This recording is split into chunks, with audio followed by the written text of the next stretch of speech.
Good day everyone, I am Melihor Maribodi and today we'll discussing the importance of the bicarbonate buffer system in the human body.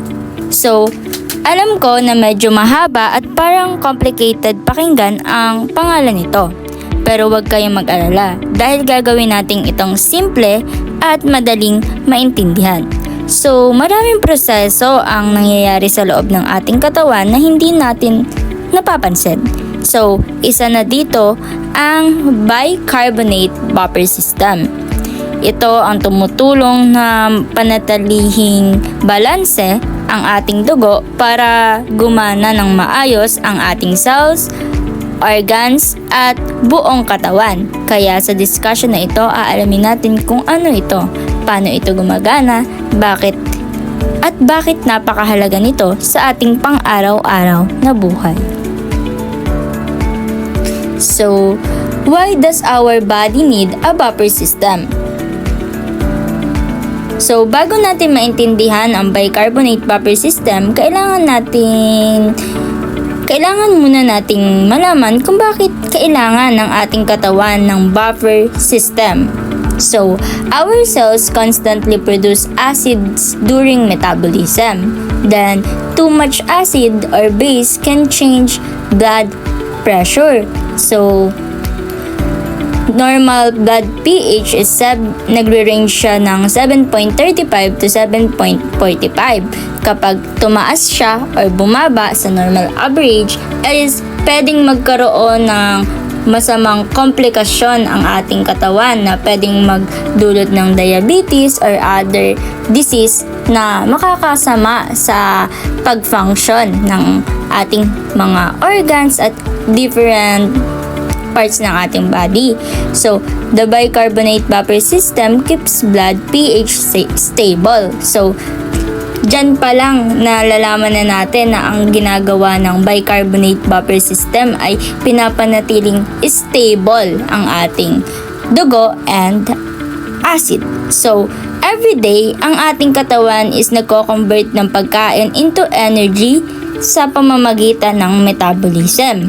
So, habang nangyayari ito, natural na gumagawa ang ating cells ng acids. So, it's normal. Pero kapag dumami ang acid at hindi ito nakontrol, maaaring maging sobrang acidic ng ating dugo.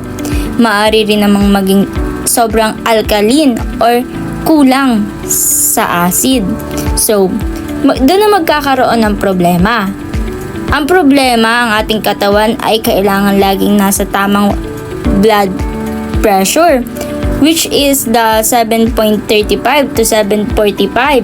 So, kailangan maliit lang ang pagbabago sa blood pressure kasi maaaring maapektuhan nito ang ating cells, enzymes, muscles, at organs natin because ang ating dugo ay dumadaan sa different parts ng ating katawan. So, kaya napakahalaga nito. Kaya nandyan si buffer system sa ating katawan kasi isipin ninyo, ito bilang isang bodyguard or protector ng ating dugo. So, ang trabaho nito is panatilihing balance or stable ang ating blood pH. At ang pinaka-importanting buffer system sa ating katawan ay ang bicarbonate buffer system. Next.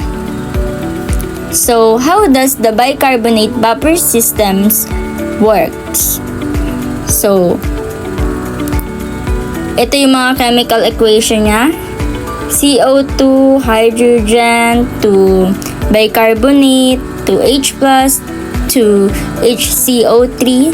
So, how it works. So, ngayon naman, aalamin natin kung paano ito gumagana. So, if blood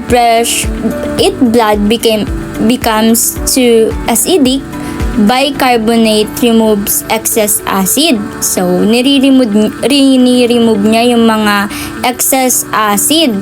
So, yung mga sobrang acid na sa ating katawan. So, carbon dioxide is produced and exhaled. So, nilalabas ni bicarbonate yung sobrang acid sa ating katawan through carbon dioxide, yung sa pamamagitan ng paghinga natin. So, the next one is if blood becomes too alkaline or yung pagbaba ng dugo natin.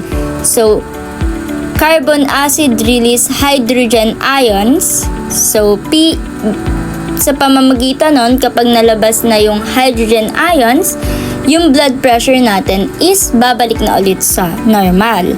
Makikita ninyo sa slide ang chemical equation. Ito, huwag kayong ma-intimidate dahil mas madali itong maintindihan kaysa sa itsura nito. So, kapag ang dugo natin ay nagiging sobrang acidic, ibig sabihin dumadami ang hydrogen ions o H+. So, yung H+ means hydrogen ions. Dito pumapasok ang bicarbonate. Para siyang sponge na sumisipsip ng sobrang acid. So, pinagsasama niya ang hydrogen ions para maging carbonic acid at pagkatapos ay nagiging carbon dioxide at tubig. So, ang carbon dioxide ay nilalabas natin kapag tayo ay humihinga. Like what I said before. Kapag naman sobrang alkaline ang dugo, kabaligtaran ang nangyayari. Ang carbonate acid ay naglalabas ng hydrogen ions upang bumalik sa normal ang blood pressure. Sa madaling salita, parang referee ang bicarbonate buffer system. Kapag may sobra o kulang, agad nitong inaayos para manatiling balance ang ating dugo. So, dito pa lang nakikita na natin na talagang napaka-important or napaka-significance ang role ng bicarbonate system in our body. So, why is it important? So, bakit nga ba napakahalaga ng bicarbonate buffer system? So, ito yung mga kahalagahan niya. Maintains normal blood pressure, protects body cells, support enzymes activity, helps transport oxygen, and maintains homeostasis. Una, pinapanatili nito na normal ang blood pH. Kapag stable ang blood pH, mas maayos ang paggana ng ating katawan. So, pangalawa, protects body cells. So, pinoprotektahan nito ang ating body cells. Ang cells natin ay parang mga maliliit na workers ng ating katawan. Kapag hindi tama ang blood pH, hindi sila makakapagtrabaho ng maayos. Pangatlo, tinutulungan nitong gumana ang enzymes. Ang enzymes ang responsible sa maraming process tulad ng digestion, paggawa ng energy at iba pang chemical reactions sa katawan. Pang-apat, nakakatulong ito sa tamang pagdadala ng oxygen ng ating dugo. Kapag normal ang blood pH, mas mahusay na nakakapaghatid ng oxygen ang hemoglobin sa iba't ibang parts ng human body. So, last but not the least is the maintains homeostasis. So, higit sa lahat, nakakatulong ito sa homeostasis o ang kakayahan ng katawan na panatilihing stable. So, the word stable, ang internal environment kapag may mga pagbabago sa labas o sa loob ng ating katawan. Kaya masasabi nating napakahalaga ng bicarbonate buffer system sa ating kalusugan. So, organs that help. Yung mga organs naman na nakakatulong para sa process ng bicarbonate buffer system. Hindi lang bicarbonate buffer system ang nagtatrabaho. So, may dalawang primary organs na tumutulong dito, which is the lungs and the kidneys. So, basahin ko muna. Ang lungs removes carbon dioxide through breathing, thus provides fast pH regulation. Next, kidneys remove excess acids, reabsorb and produce bicarbonate. Siya yung nagpo-produce ng bicarbonate and siya ang nagpo-provide ng long-term pH regulation. So, unahin natin ang lungs. Sa bawat paghinga natin, naglalabas tayo ng tinatawag na CO2 or carbon dioxide. Kapag masyadong acidic ang dugo, mas bumibilis ang ating paghinga. Para mas maraming carbon dioxide ang mailabas. Dahil dito, bumabalik sa normal ang blood pH. So, kapag sobrang acidic ng ating dugo, si lungs yung bahala para ma-excrete ang mga sobrang acid sa ating katawan in a way of our breathing. So, nilalabas natin yung sobrang nating acid sa pamamagitan ni lungs, ang nakakatulong na organ, tas nilalabas natin to sa pamamagitan ng ating paghinga. Sa kabilang banda, ang kidneys naman ang bahala sa long-term regulation.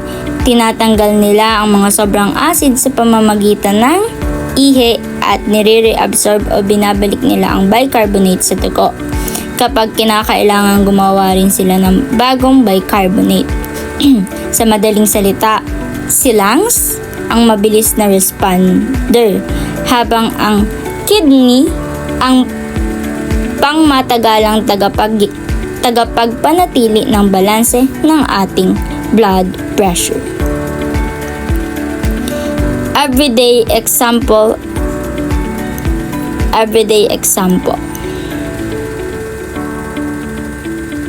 So, muscle produce more acid, breathing becomes faster, and bicarbonate neutralize excess acid. So, ito yung mga everyday example na tinutulungan tayo ng bicarbonate buffer system.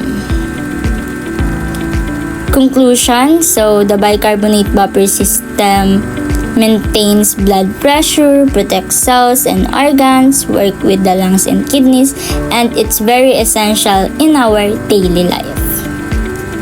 Thank you!